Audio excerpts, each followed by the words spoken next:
Secara filosofi, dapur tombak sigar jantung itu adalah untuk mengerem apapun itu ataupun menahan sifatnya yang menjadi sebuah egonya manusia, egonya sang pemilik pusaka ini.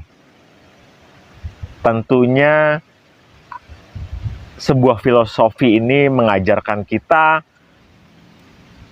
yang namanya ego itu kalau kita buka terus ataupun kita loss egonya, pasti akan berdampak pada ketidakbaikan. Apapun itu, namanya ego ya. Nah, karena sudah over ego. Nah,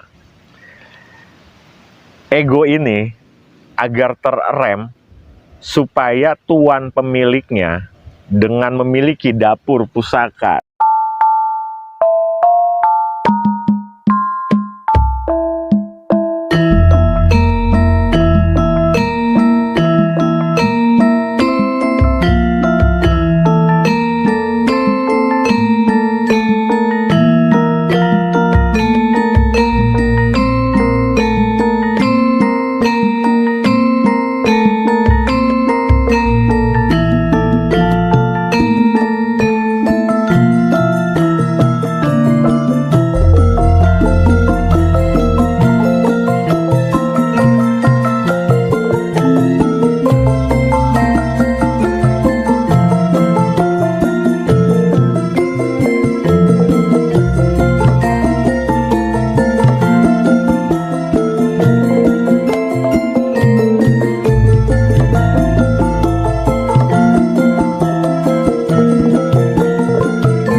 Di dalam kesempatan ini pula ada koleksi dapur pusaka yang unik, yaitu dalam bentuk tombak.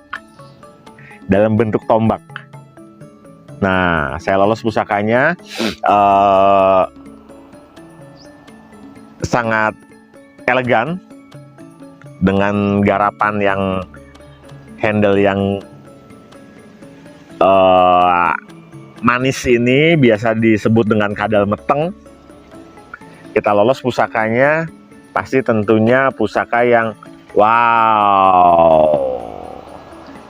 Ini namanya adalah tombak sigar jantung.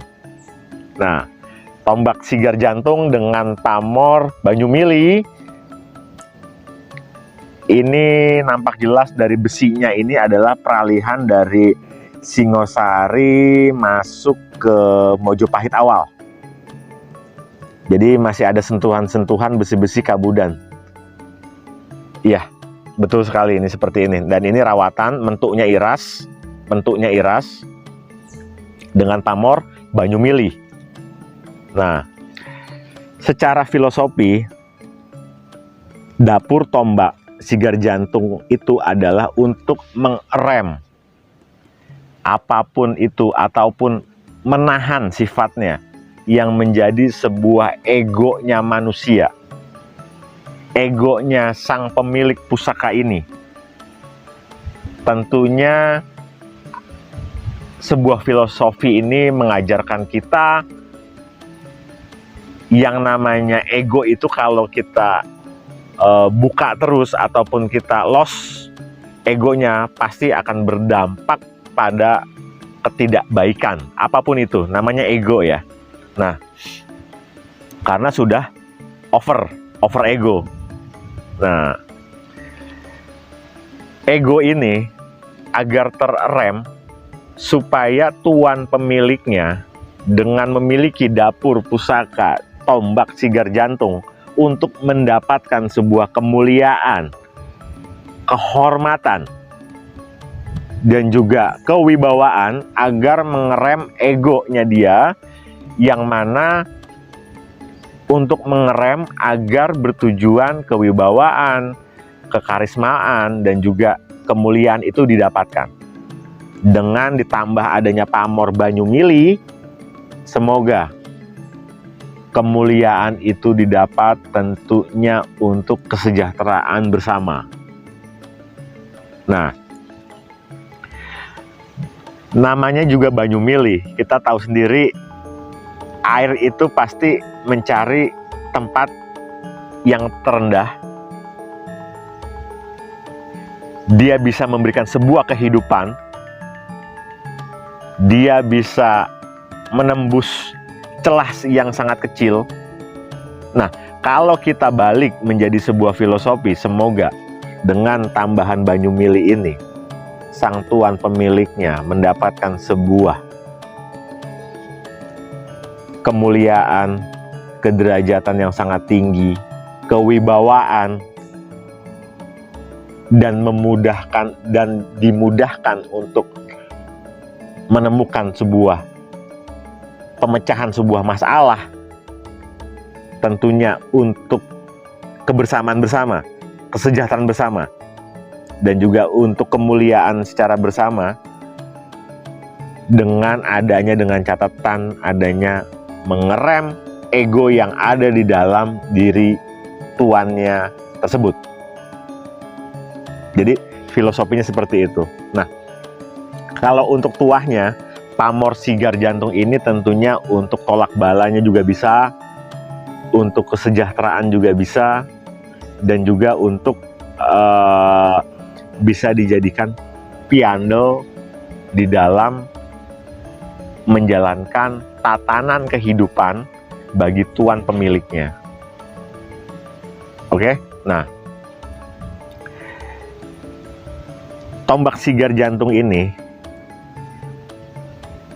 memang setiap era ataupun di setiap kerajaan pasti ada. Kenapa? Kenapa nggak dibuat? Karena kalau memang berfilosofinya baik, bangun garapnya juga baik, doa-doanya juga baik, pasti duplikasi yang dibuat oleh empu-empu selanjutnya itu pasti akan adanya nama dapur tombak yang sama. Oke, sebagai pemahaman semata saja. Nah, di dalam hal bertosan aji, baik yang keris maupun tombak ini, dasarnya itu tetap mengedepankan sebuah adab dan juga sopan santun. Oke, menghargai apapun itu yang dibuat oleh para leluhur-leluhur kita ataupun resi pembuat atau empu pembuat dapur pusaka ini. Oke, tombak sigar jantung, dan yang ini adalah Umyang Jimbe atau Putut Kembar. Kedua pusaka ini adalah mahakarya yang betul-betul didedikasikan, yang penuh-penuh totalitas dalam hal pembuatan. Nah, ini yang satu di Mataram awal, yaitu keris Umyang Jimbe. Yang di sini adalah tombak sigar jantung ditangguhkan di era Majapahit awal. Oke, tetaplah berpusaka. Sejatinya yang meninggi itu hanya harapan dan doa. Tetaplah berpusaka, rawatlah pusaka dengan sepenuh hati. Insya Allah Gusti Ilahi Robi selalu memberkati. Tonton terus channel Panji Utomo Tosan Aji. Salam hormat, salam budaya, rahayu untuk Anda semua. Wassalam.